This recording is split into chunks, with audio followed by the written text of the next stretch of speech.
तेव्हा गडकरींनी नेमकं काय म्हटलं होतं आणि गडकरींची जी अपेक्षा होती एकत्र येण्याच्या संदर्भातली त्याला प्रत्युत्तर देताना फटकारताना अनिल परब यांनी काय म्हटलंय जाणून घेऊयात।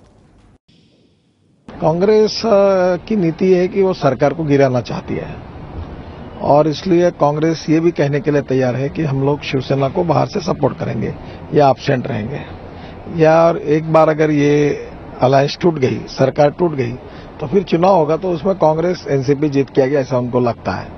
तो इसलिए उनका शिवसेना और भाजपा के हित में या महाराष्ट्र और मुंबई के हित में कोई नीति नहीं है।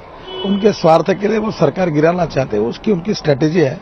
उससे दोनों पार्टी बीजेपी और शिवसेना ने सावध रहना चाहिए। गडकरींनी कालही आणि आजही असं त्यांनी सांगितलं की शेवटी दोन्ही पक्षांनी एकत्र येण्यामध्ये शहाणपण आहे भाजप आणि शिवसेनेनं। आता गडकरी हे मोठे नेते आहेत, खरं म्हणजे मी त्यांच्याबद्दल काही बोलणं हे बरोबर ठरणार नाही, पण हे शहाणपण अगोदरपासून यायला पाहिजे होतं ना।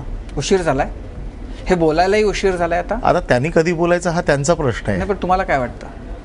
नाही, मला ह्याच्या बाबतीत काहीच म्हणायचं नाही, कारण युती तर तुटलेली आहे त्याच्यात आणि याच्या बाबतीमध्ये जे काही निर्णय घ्यायचे ते शेवटी अंतिम निर्णय पक्षाचे प्रमुखच घेणार आहेत।